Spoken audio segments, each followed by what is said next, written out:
Howdy y'all, it's Cody from the Keepers of Nerdom. How y'all doing? So I want to talk about one of my favorite game series of the past. It's been a hot second since I had played it, and then finally got a hold of it around, I guess, Thanksgiving for the first one, and then just got the second one for Christmas again. So I have the discs somewhere, hidden in some, game case with a bunch of CDs. You know what I'm talking about, right? And hadn't gotten to play it for a long time. And this first game is Star Trek Armada 1. And I say Armada 1 because there's an Armada 2, and I just say that because that way you understand which one we're talking about. And we're going to talk about today Armada 1. It's just really, the game was Star Trek Armada because I don't know if they were planning on making a second one right away. And it went really well. And so they went through it. I will say the box cover for Armada is this orange background like a nebula, and then battle and shooting at a Borg ship with a bunch of different factions. There are 4 factions in the game. It came out in North America March 27th, 2000.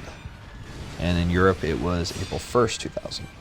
So it's an RTS game, and obviously I don't have gameplay footage of this, so please enjoy some other gameplay, because trying to record this on computer is really weird because it doesn't like to record it for some reason, and I don't know why, and I'm still working on that. But I just want to talk about it because if you love RTSs, this is an early one. The graphics aren't great, but it's amazing. So,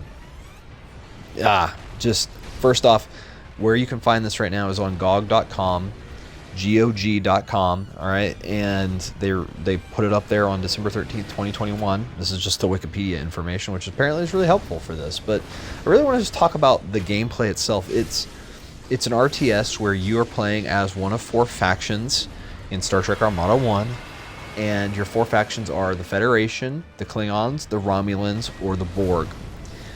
And the first game is very interesting compared to the second game. I'm not going to talk too much about that right now, but just that it's much more focused down into single ships, because the maximum group size you can have is 8. And I think that's actually one of the high points of the game. And when you play through the missions, it is the most interesting thing.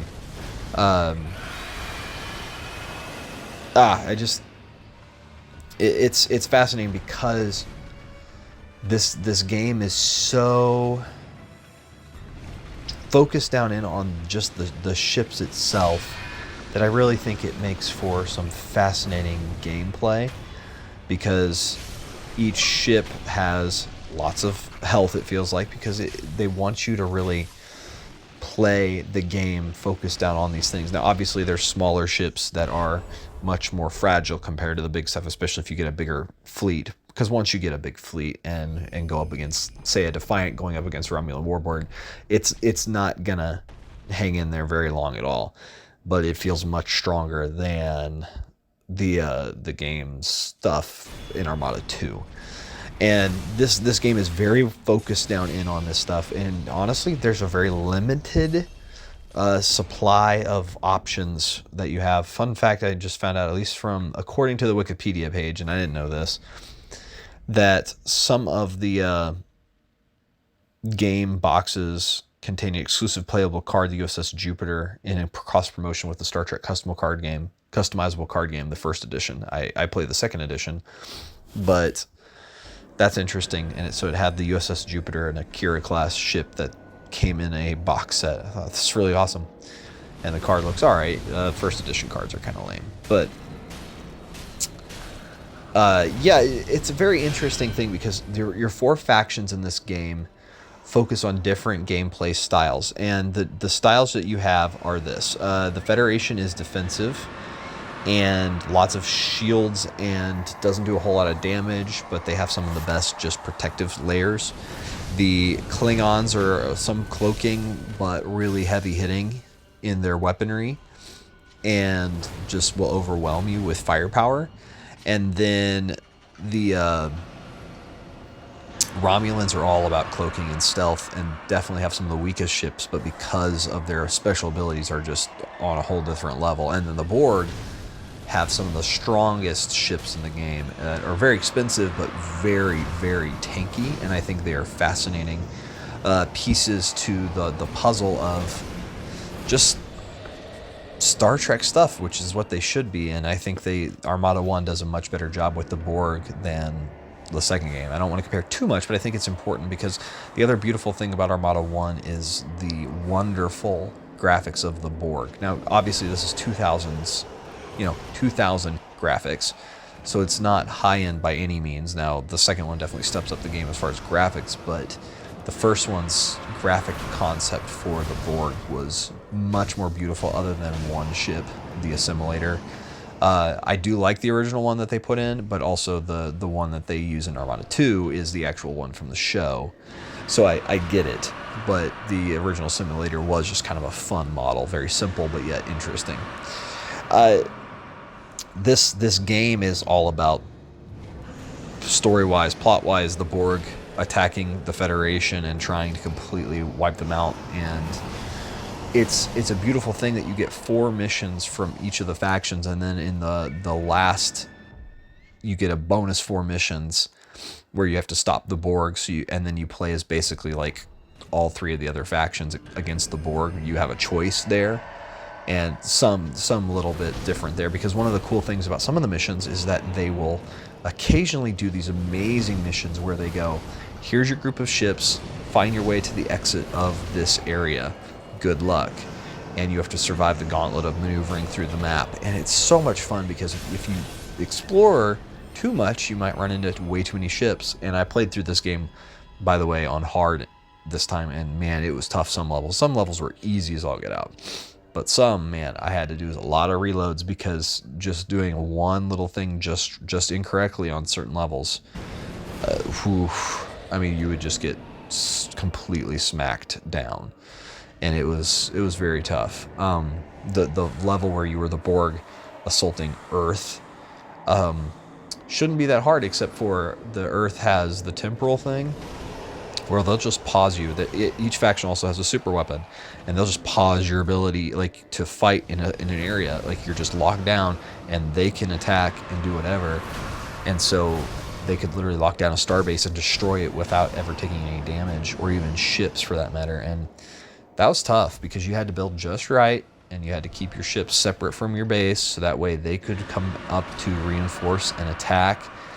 And even if you played it right, if they just did it just certain ways and had the right abilities go off the right time, man, you could just lose everything. And if they targeted the wrong ship, because you had a hero ship, and often that's another thing with the game, so you have to be very careful about. Your hero ships are usually very strong, but they also, if they die, that's game over and you lose the entire level, and that's it. That was your game. What an interesting concept, right? And going back to the going through the gauntlet, if you explore too much, if you're not careful, you can accidentally run into too many ships and die because you just don't have enough stuff to hang in with a fight. But also, if you explore in a certain way, like, you can also find derelicts and stuff that you can help reinforce your fleet with. So it's that give and take, and it's a beautiful gameplay. If you've never played those kind of games and you love RTSs, and especially if you love Star Trek, highly recommend Star Trek Armada 1. And we'll talk about Star Trek Armada 2 at a later date. But I couldn't help myself but talk a little bit about it, because I think anybody that loves an RTS should get this game. And you don't have to play it on hard, just play it on normal, but hard is very interesting because it really tests you. And save often, because as much as you want to just have a playthrough without dying and failing, sometimes catastrophic failures happen on a ship because special abilities, and all of a sudden the Enterprise has been assimilated in 2 seconds, and I mean sometimes literally 2 seconds, and you didn't know what just happened, and you're still going, wait, I didn't do anything wrong. And the answer really was, no, you didn't. It's just the luck of the draw in the gameplay dynamics. And what you have to do now is go, okay, that randomness can happen, and so I have to place it in a safer spot and hope for the best. And so it's not even that you necessarily did anything wrong, just that the game went wrong.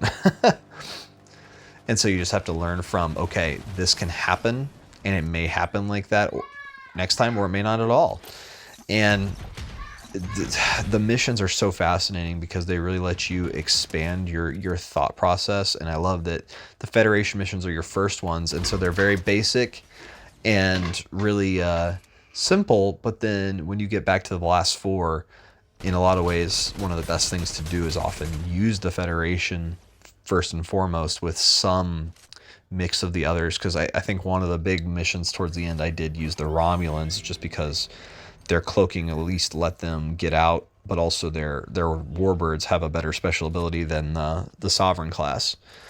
It's interesting because the Federation has better star bases because they can build their slightly smaller space that they take up, and it's all about base building, right? And often that was another interesting dynamic that you have to keep in mind with this game is base building is so important to your concept, and the Federation starbase took up less space than the others, and I didn't see that it was less powerful. Maybe its weapons didn't hit quite as hard, but you could put more turrets nearby it that could actually get involved in a fight that the starbase was involved in, so it actually was more capable of fighting. It was kind of interesting. And but the warbirds had a way better ability because they can suck the shields off of stuff and repair their own shields with it. Just crazy stuff. So this is a game of strategy and base building and just planning and maneuvering, and then going into an instant action and just having a battle. But if you haven't played it, I'd highly recommend go back and experience Star Trek Armada 1 on GOG.com. You can get it for usually pretty cheap if there's a sale for like $6 or $7, and build a base, experience the joys of building old school stuff and enjoying just the simplicity of an old school game with tactics that are intense, and it's Star Trek themed too, so it's beautiful, and old graphics, so it's fun. Like, share, and subscribe. Thank you for joining me. Take care, y'all. Bye.